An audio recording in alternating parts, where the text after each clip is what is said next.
This week, we will try to cross the border of a country which is currently in a war conflict with a neighboring country and has been involved in various army clashes for the past 2 decades. You're wondering which country am I talking about? It's Caucasian mountains range nation Armenia. Even though this state has a really tough geopolitical situation, it doesn't really describe it. Armenia is one of the oldest nations and also uses one of the oldest languages. Important to mention that it is the first country to adopt Christianity and has built the first church in the world. That list of first things in the world goes much further. So first of all, let's try to get into this country.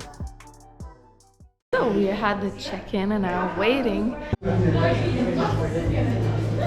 And we sat in our bus and started to move directly to the Armenian and Georgian border. So we just passed a Georgian border and we're kind of waiting to the Armenian border. You can see there is a huge flag here, and then we will go to that direction and then cross the border to the 60th country. Woo! So it took us around an hour, so a long time, but we managed to get the visa to Armenia, of course, only for 1 day, but whew, that was a line. Good, we had good friends, so we were talking all the time, wasn't so long for us.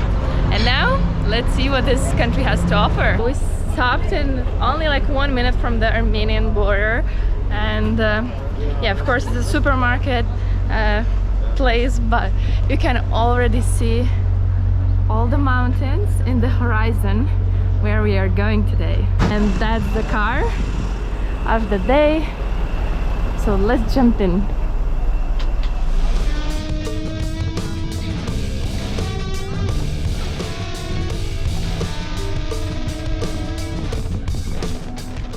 We came to the first stop. The views around are just crazily good. I mean, all the hills and mountains and everything. And we are entering the first monastery. That was actually, as the guide told us, built by the Georgians, but since now it's an Armenian side, now it's Armenian church. So here it is. This place is not only about the monastery, of course. The nature surrounding us is just breathtaking, and the mountains everywhere you can see, and everything is so green. What is also interesting about this monastery is that if you can see behind me, there is still the only one industrial building left for the copper mining, as we understand it, for this region. And to be really honest, like what the guy told us, the locals believe that even the Statue of Liberty was built from the copper from Armenia. So we're like, nobody knows if that's the truth, but they are truly believing in that. So now we believe as well. Why not? Behind me you see the Armenian flag, and as you can see there is blue, red and yellow in it.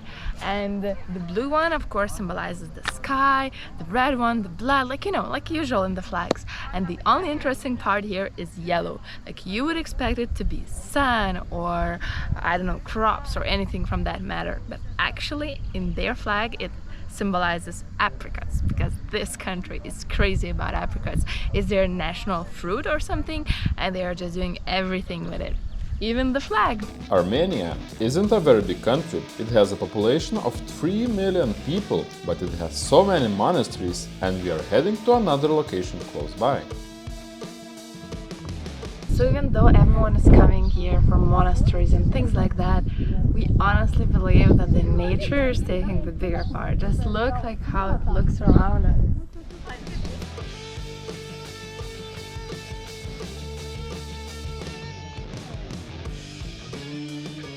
This monastery is the first one which we are visiting, which is truly Armenian style, and you can instantly see that the ceilings and everything on the ground is totally different. Even it's like a Catholic branch, but it is totally different. For example, people here are buried under the floor, and it's been said that it will be better for them in heaven if people will step on their graves. Also, churches inside are much simpler, as in any other Catholic churches, but it's because of age. This monastery was founded in the 10th century. Most monasteries in Armenia also have these wine chambers, where wine was held before the fridge was invented. You might think that the wine is coming from Italy or Greece, But in fact, the oldest wineries in the world are here in Armenia. We are having a lunch in a real Armenian home, so the family is preparing the lunch for us.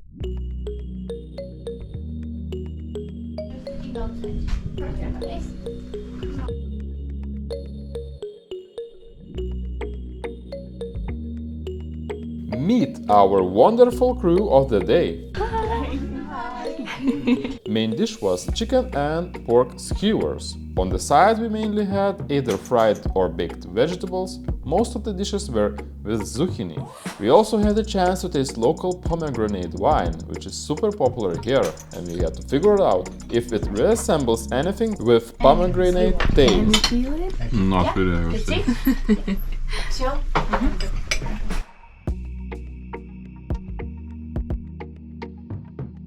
I think he's not tall enough.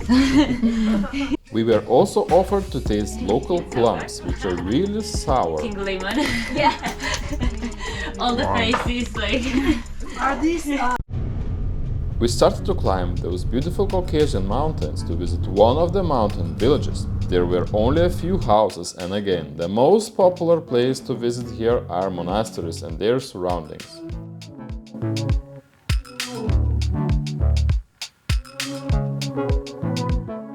And this is actually the oldest church we have seen so far, I think, like at least at this tour in Armenia.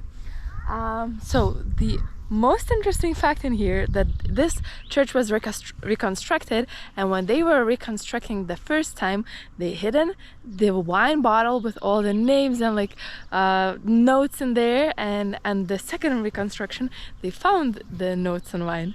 So it was nice probably for everyone who were working here the second time. But again, you can see the views around it, like not even the church itself, but the views around it are just something that we couldn't like get too much of.